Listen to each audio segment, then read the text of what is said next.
La question de Guillaume étant sur la relance post-Covid, c'est avec qui on va relancer déjà, avec qui, comment on va faire ça, quand ça va démarrer, qu'est-ce qu'on va lancer et relancer. En tout cas, merci beaucoup Guillaume pour ta question.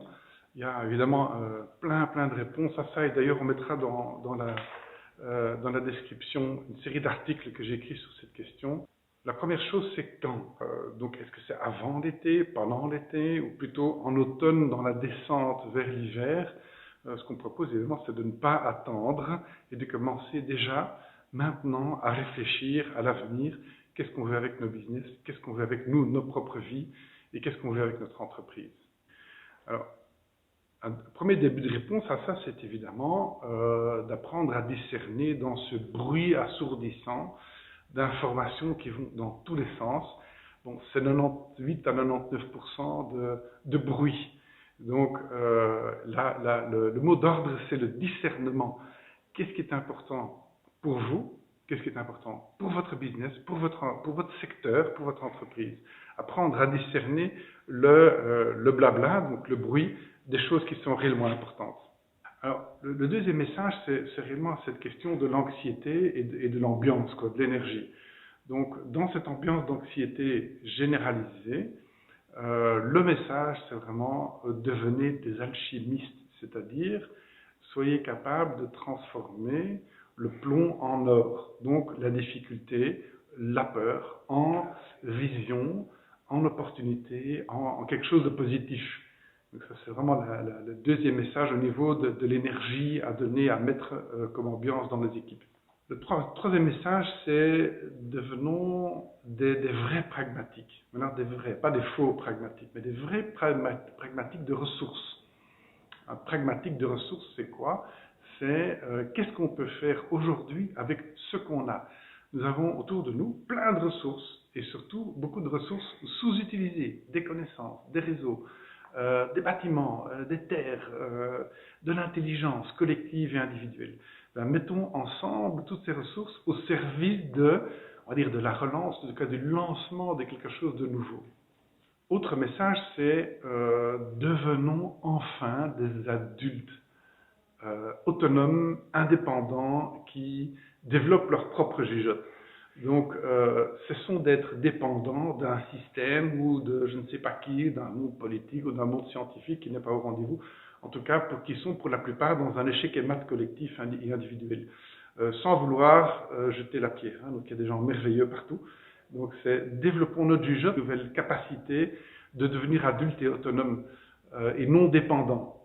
Et finalement, osons aujourd'hui, plus que jamais, bouger les lignes. Bouger les lignes d'un système, aujourd'hui, rigide et qui n'est pas capable de muter tout seul. C'est comme si c'était un gros bateau qui avait des difficultés à prendre un virage. Eh bien, osons, dans le cadre de nos projets, bouger les lignes. Bouger les lignes de quoi? D'un système légal, d'un système humain, de nos croyances limitatives, de nos peurs, pour pouvoir faire un peu de hors-piste qui va mener finalement à bon port, c'est-à-dire en bas des pistes, évidemment, pour tous boire un verre en bas tous ensemble et fêter ce monde nouveau qui est en train d'émerger. J'ai écrit un article là-dessus qu'on mettra également dans la description sur comment faire concrètement pour bouger les lignes d'un système qui ne sait pas ou veut pas muter. Avec le Club of Brussels, nous avons fait un article avec 29 experts de 4 continents, des experts en gestion de la complexité, des experts en systémique, pour un petit peu débroussailler de comment faire, en fait, comment créer un plan de relance à haut bras de levier. Et je vous le fais en très résumé, les 6 grands axes. Je vous invite à le consulter. La première grande tendance, c'est la prospective. C'est-à-dire, chacun de nous va devoir, sur 10 ans, dessiner un petit peu les fondamentaux. Et tous les fondamentaux qui vont impacter notre business. Il n'y a pas qu'un fondamental, l'économie. Mais il y a toute une série de fondamentaux. Et plotons-les, dessinons-les sur 10 ans, pour voir un petit peu qu'est-ce qui risque de se passer et quand, pour être capable d'anticiper. La deuxième grande tendance, c'est développons une nouvelle intelligence de business, de nouveaux business models. Alors il y a la nécessité fait le larron, donc ici la crise nous oblige à devenir plus intelligents et de développer plus de business intelligence, c'est-à-dire développer des nouveaux business models. Alors il y a un tas de nouveaux business models qui sont en train d'émerger, mais voyez un peu pour votre business, pour votre secteur, ce qu'il y a d'intelligent à faire. Autre grande tendance, c'est la vision holistique et systémique, la vision d'ensemble, la vision transversale. Donc c'est vraiment à l'image du médecin qui va plus que regarder le foie ou le cœur ou les poumons, mais qui va voir le système dans son ensemble.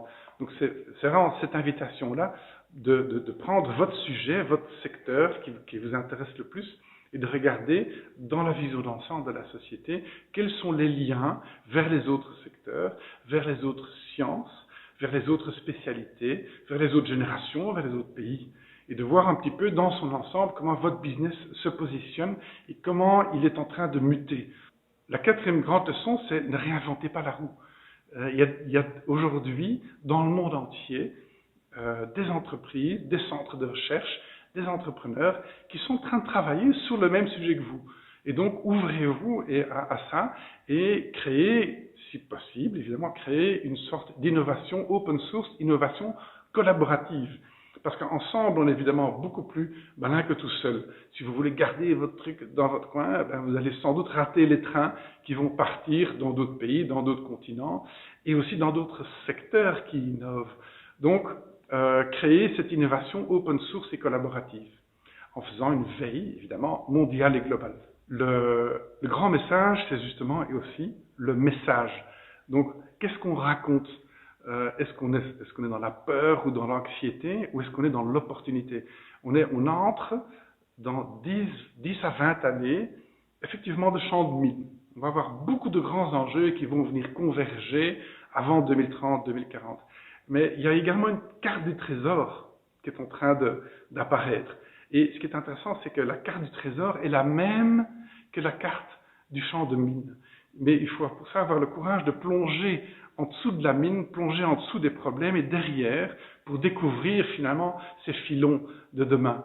Après toutes les guerres, après toutes les grandes crises, il y a des périodes de renouveau. Eh bien, préparons-nous à ça en anticipant, en allant voir les trésors qui se trouvent en dessous des problèmes et des mines qui vont nous sauter à la figure.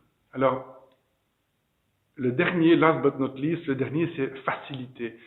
On aura évidemment plein de barrières personnelles, de croyances limitatives, légales, mais osons faciliter pour lever ces barrières de façon créative, la plus créative possible. Soyons créatifs parce que c'est ces choses créatives qui sont fun et qui donnent envie d'y aller. Donc, allez voir, sans modération évidemment, l'article qui est mis en lien et rejoignez-nous dans un de nos programmes évidemment en octobre-novembre extrapreneur en francophonie. Ce sera un grand concours de la nouvelle économie. Restez au taquet parce qu'on va commencer à communiquer là-dessus en mai-juin, j'espère, de cette année, et juste à temps pour la relance, où participer à notre Executive Advanced Certificate universitaire, mais ça c'est en cours du soir, c'est plutôt exécutif, participer à partir de début mai. Allez voir également le lien qui se trouve dans la description. Merci, à très bientôt j'espère.